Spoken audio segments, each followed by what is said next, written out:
కూతెట్టాయి. కనుమనాడు 1000 కోట్లు దాటిన పందెం. కోనసీమ నుంచి రాయలసీమ దాకా జోరు, కోట్లలో పందాలు, భారీ ఆఫర్లు, గుండాట పేకాట పోటీలతో జోష్. పశ్చిమలో ఒకే పందానికి 1.25 కోట్లు. విజేతలకు Mahindra Thar, Activa, Royal Enfield. సరిహద్దు బారుల వద్ద తెలంగాణ మద్యం విక్రయాలు కూడా పెద్ద ఎత్తున జరగడం జరిగింది. 3 రోజుల పాటు కోడి పందాలంటే ఏపీకి పెట్టింది పేరుగా తెలుస్తూ ఉంటుంది కాబట్టి ఒకటే పందెంలో ఒక కోడి, ఇది ఇక్కడ ఉంది వీడియో, ఒక కోడి 5 కోళ్ళేమో 5 కోళ్ళు పోటీలో నిలిపితే 4 కోళ్ళు వాటికి కొట్టుకుని చచ్చిపోయినాయి. ఉత్తగా ఉన్నటువంటి కోడి గెలిచింది, ఉత్తగా అట్లా నిలబడ్డటువంటి కోడి గెలిచింది.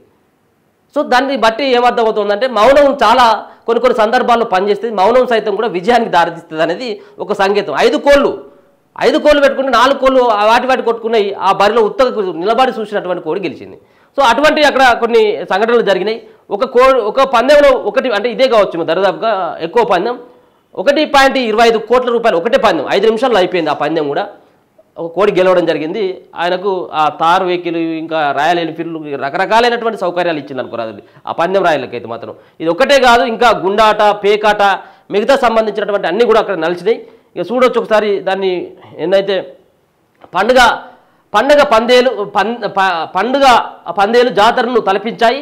ఎక్కడికక్కడ షామియానాలు, కుర్చీలు, ఎల్ఈడి స్క్రీన్లలో ప్రత్యక్ష ప్రసారాలు, వీటికి కామెంటరీలు ఏర్పాటు చేసి స్టేడియం తరహాలో బారులను నిర్వహించారు. ఏపీలోని ఉమ్మడి తూర్పుగోదావరి జిల్లాలోనూ కాకినాడ కోనసీమలను కలుపుకొని పందాలు 500 కోట్లు దాటేశాయి.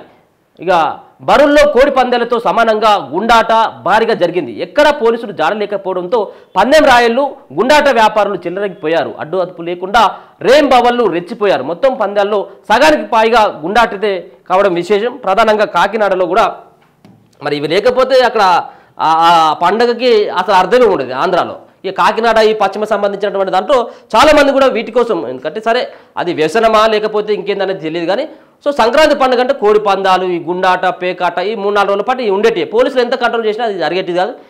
ఇంకా అవి ఆగినారు రాదు. ఈ అశ్లీలమైనటువంటి ఇంకా నృత్యాలు అది వేరే కథ. ఇక ఇది డ్యాన్సులు గీన్సులు అది వేరే ఉంటుంది. ఇంకా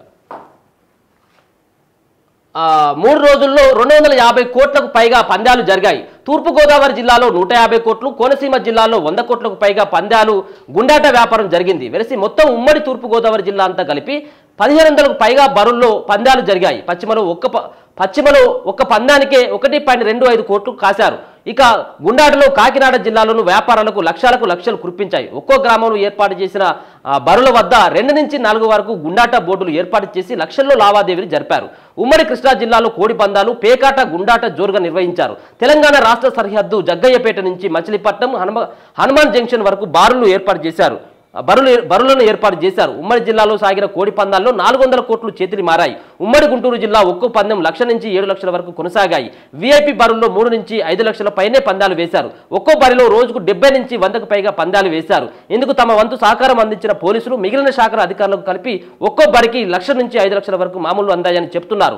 ఉమ్మడి పశ్చిమ గోదావరి జిల్లా నుండి నియోజకవర్గం పెద అమిరం, సిసాలిలో పెద్ద బరులు ఏర్పాటయ్యాయి. ఇక్కడ ముసుగు పందాలు జోరుగా సాగాయి.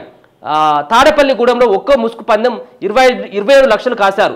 యూనికార్న్, యాక్టివ్ వంటి ఆఫర్లు భీమవరంలో ప్రకటించాయి. భీమవరం, తాడేపల్లిగూడెం పట్టణానికి చెందిన పందెం రాయళ్లు చెరో వాహనాన్ని దక్కించుకున్నారు. నర్సంపురం, మొగుల్తూరు మండలాల్లోని హోటళ్లలో పేకాటలు జరిగాయి. జబర్దస్త్ టీంతో పాటు యాంకర్ శ్రీముఖి పండుగ 2 రోజులు నర్సాపురంలో సందడి చేశారు. ఏలూరు జిల్లా ముదినేపల్లి మండలంలోని కోడి పందాల్లో విజేతలకు బహుమతిగా 12 బైకులను అందజేశారు. కాకినాడ జిల్లాలోని కరప మండలంలో ఎక్కువ మంది పందెం రాయళ్లను ఆకర్షించడానికి గిఫ్టులు ఏర్పాటు చేశారు.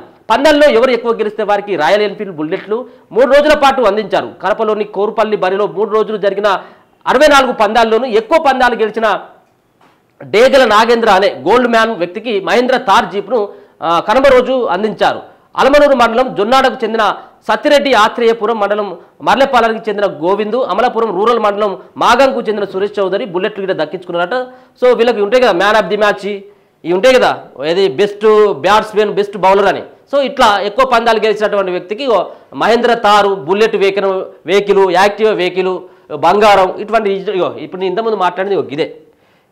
బరిలో మౌన వ్యూహం అట. ఇదే సేమ్ ఇక్కడ వీడియో అది వైరల్ అవుతూ ఉన్నది బాగా. అది కోడిపుంజులకు సంబంధించింది బాగానే అది వైరల్ అవుతూ ఉన్నది.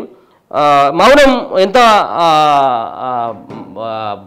ఏది కొన్ని విజయాలకు దారితీస్తుంది అనేదానికి ఇగో ఏలూరు జిల్లా భీమడోలులో బుధవారం చీకటి పడే వేళకు 5 పుంజులు మిగిలినాయట. ఈసారి ఒకే పందెం వేయాలని నిర్ణయించిన నిర్వాహకులు 5 పుంజులను బరిలో దింపారు. రసంగి రకం పుంజు విరోచితంగా పోరాడి మిగిలిన 3 పుంజులను మట్టి కరిపించింది. పోరు జరుగుతున్నంతసేపు ఆబ్రస్ రకం కోడి కాలు కదపలేదు. మిగిలిన పుంజు పోరాటాన్ని చూస్తూ ఉండిపోయింది. చివరికి రక్తమోడుతున్న రసంగి కూడా నేల కొరిగింది. ఆబ్రోస్ విజేతగా నిలిచింది. దీనిని వీడియో తీసిన కొందరు సోషల్ మీడియాలో పెట్టడంతో నిమిషాల వ్యవధిలోనే ఫుల్ వైరల్ అయిపోయింది ఇదంతా కూడా. ఇక్కడ ఉన్నటువంటి ఈ 3 పుంజులను చంపింది. 3 పుంజులను చంపి లాస్ట్కు ఈ 3 పుంజుల దెబ్బకు ఇది కూడా ఆల్రెడీ కుప్పగొలిపోయింది. ఉత్తనే వాళ్ళకి ఆడ ఎక్కడైతే పెట్టినో ఆ పుంజును అక్కడి నుంచి ఆ గీతకెళ్ళి కూడా కదలలేదు. గీతకెళ్ళి కదలకపోయినా కానీ అదే విజేత అయిపోయింది. సో దీన్ని ఏవో ట్రోల్స్ చేస్తూ ఉన్నారు నెటిజన్లు అంతా కూడా. మామూలుగా కాదు ఇది వీడియో, మరి మనం చూపెట్టదో లేదో తెలియదు కానీ మొత్తానికైతే మాత్రం కోడి పుంజుల కొట్లాట నిన్నటితో అయిపోవడం జరిగింది. కోడి పుంజుల కొట్లాటలో కోట్లు చేతులు మారినాయి. సరే డబ్బులు వచ్చినటువంటి వాళ్ళు సంతోషంగా ఉండొచ్చేమో కానీ జేబులు గుల్లా చేసుకున్నటువంటి వాళ్ళు ఇప్పుడు మళ్ళా కన్నీళ్లు కార్చక తప్పదు. సో చాలామంది కూడా ఈ కోడి పుంజుల ఆట, గుండాట, పేకాట ఆడినటువంటి వ్యక్తులందరూ కూడా ఇప్పుడు ఏదైతే ఆటలో ఉన్నారో సో చాలామంది మళ్ళీ నిరాశలు కోట్లు ఆ ఉన్నటువంటి 3 రోజులలో కోటీశ్వరులు మళ్ళీ జీరోకి వస్తారు. జీరో ఉన్నటువంటి వాళ్ళు కోటీశ్వరులు అవుతారు. ఇది గ్యారంటీ ఈ 3 రోజుల ఆటలల్లో.